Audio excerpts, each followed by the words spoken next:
Level 1. The Garage Tinkerer. You're 16 years old, and the car is a 1995 Honda Civic hatchback that you bought for €600 from a man who seemed relieved to be done with it. It has rust around the rear wheel arches, a broken door handle on the driver's side, and an exhaust that rattles at anything above 3,000 RPM. To everyone else, it's a problem.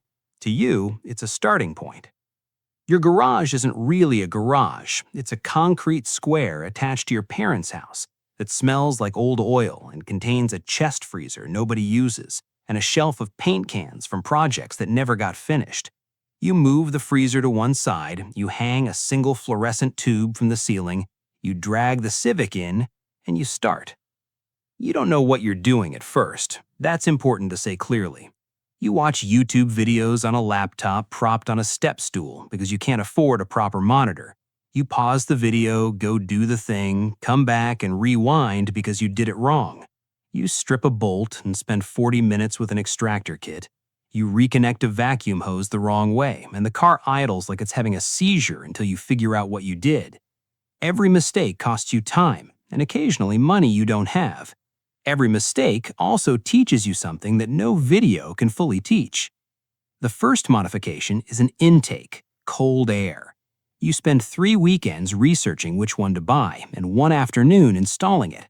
The sound changes immediately, deeper at low RPM, sharper up top.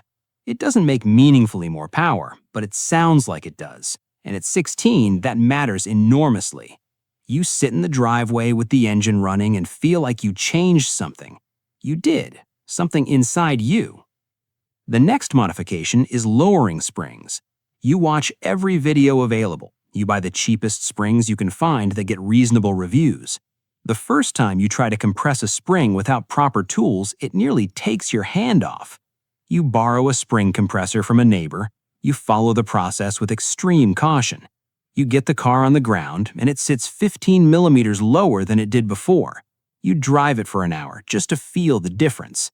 This is how it starts for every car tuner who ever amounted to anything. Not in a professional shop, not with training. In a garage that's barely a garage, with tools that aren't quite right, learning through trial and error, and a stubbornness that refuses to accept not knowing. Level 2. The Car Meet Regular. You're 18 now. The Civic has been through stages, different wheels, aftermarket suspension, a front lip you painted yourself that's slightly crooked, but only if you look closely. You know this car. You know how it starts when it's cold. You know the weird noise it makes when you hit a specific bump at a specific angle. You know where every modification lives and why each one was made. You discovered Car Meets 6 months ago, a parking lot on Sunday evenings with 40 people in their cars, and the specific culture that forms around modified vehicles. You showed up the first time feeling like you were entering a room where everyone knew each other and you knew nobody. You parked next to a slammed Volkswagen.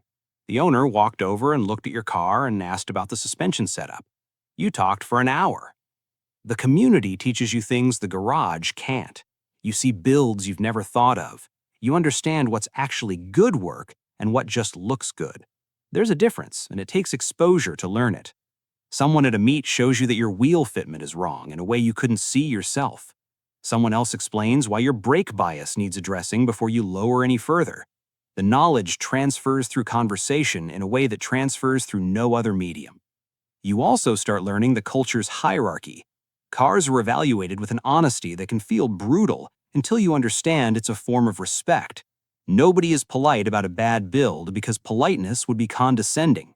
When someone takes time to tell you what's wrong, it means they think you can fix it. You learn to receive feedback as information rather than judgment. Your build gets cleaner. Not more extreme, cleaner. The understanding that restraint is harder than excess is something every serious tuner eventually arrives at. Level 3. The Track Day Driver. 20 years old, and someone at a meet invites you to a track day, a proper circuit, time slots, instruction available for beginners. You go expecting to go fast. You discover that you don't know how to drive your own car. The first session is 20 minutes. A more experienced driver rides along with you for the first 3 laps. He doesn't say much. He lets you drive. At the end of the 3 laps, He tells you 3 specific things you're doing wrong. You're braking too early and too hard. You're carrying too much speed into corners and losing it on exit. Your hands are tense and transmitting that tension to the steering. You spend the rest of the day working on one thing at a time. The difference between driving a modified car on the road and driving any car on a track is the difference between listening to music and playing it. One is passive, one requires everything. You modify the car differently after your first track day. Performance-oriented now. Brake pads with better heat resistance, fluid that doesn't boil under sustained load, tires with more grip because grip is everything, and anything else you add on top of better tires is secondary. You take weight out, rear seats gone, spare tire gone. Things you'd never remove on a road car come out without hesitation because the track doesn't need them. The car gets faster, you get faster. The two processes happen together, and it's impossible to separate them. This is the thing about car tuning that nobody explains before you experience it. The car and the driver develop in parallel. A faster car in the hands of an undeveloped driver is just a faster way to make the same mistakes. A developed driver in an untouched car is already finding tenths that modifications couldn't manufacture. Level 4. The Serious Builder. 23 years old. The Civic is gone. You sold it to someone who reminded you of yourself 4 years ago and used the money plus savings plus a loan from your father to buy something with more potential. A second-generation Mitsubishi Eclipse GSX, all-wheel drive, turbocharged from the factory, a platform with a real ceiling.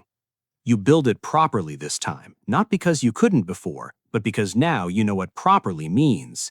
Every modification has a reason.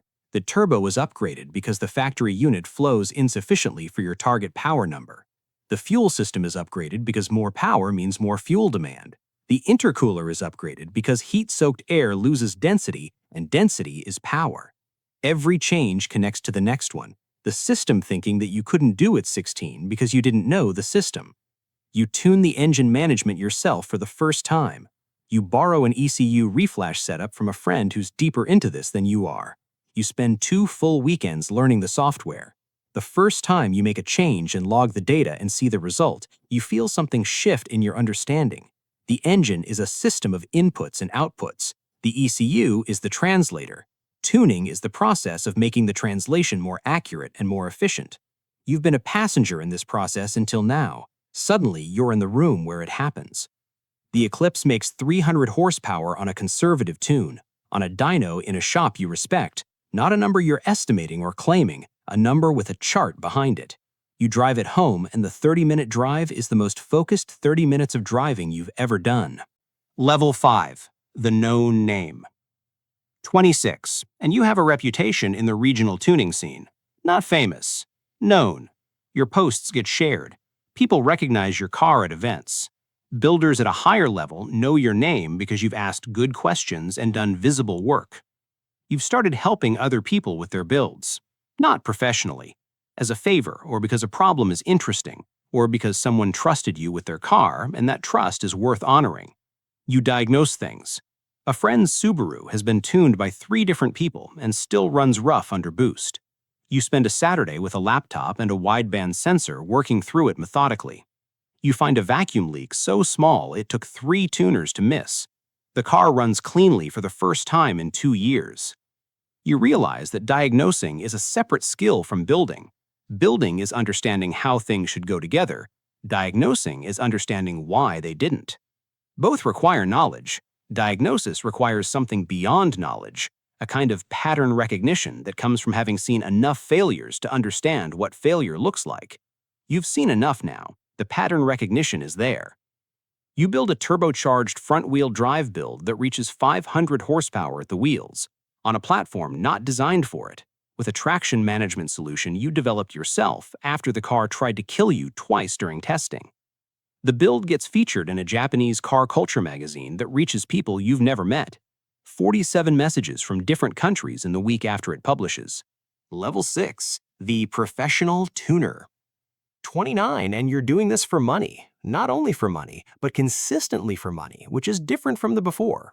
A small space, a lift, a dyno you share time on at a facility down the street, a laptop with 7 different ECU tuning platforms on it, a waiting list of 3 weeks. The professional environment reveals something the garage never could. When it's your money and your car, you accept a certain level of risk in a certain timeline. When it's someone else's car and someone else's money, the standards are absolute. The difference between a tune that works and a tune that's right is invisible to most people. It becomes the thing you're most focused on. Customers bring you things they've bought cheap and tuned badly and want fixed. Some of them are fixable, some of them are genuinely dangerous, and you have conversations that require saying things people don't want to hear. You've seen enough engines destroyed by bad tuning decisions to understand that there are lines worth holding, even when someone is upset about it. You develop specialties, forced induction on naturally aspirated platforms, ethanol fuel conversions, older Japanese domestic market engines that most tuners don't know and fewer want to learn. The knowledge that most people won't bother acquiring becomes the knowledge that defines your practice. You charge accordingly. The community knows you differently now, not as someone with a good build, as someone with a practice.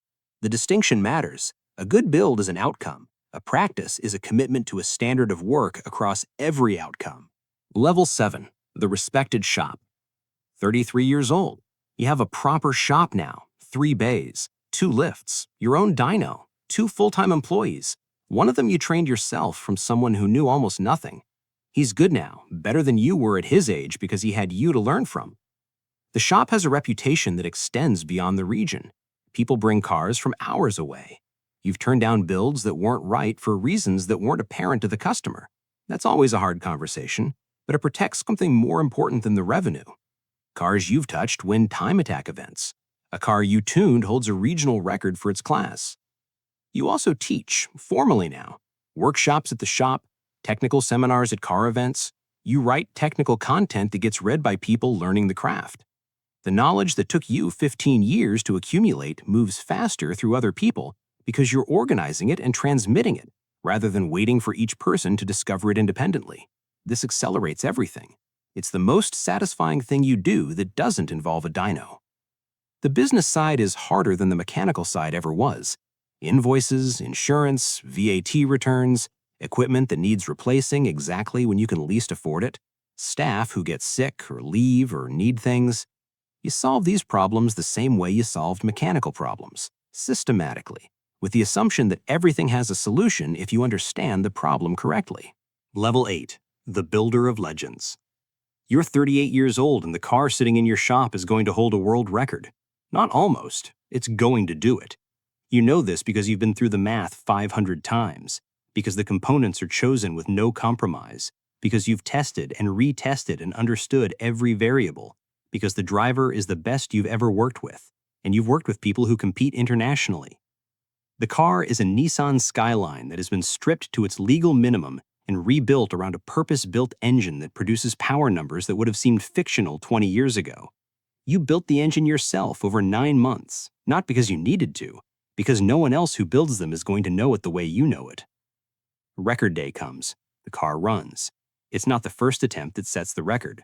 The second attempt reveals something the data didn't show in testing, a fuel delivery inconsistency at the top of 4th gear. You fix it that evening. The second day, the car runs clean. The record falls by a margin that surprises even you. You don't post about it immediately. You drive home.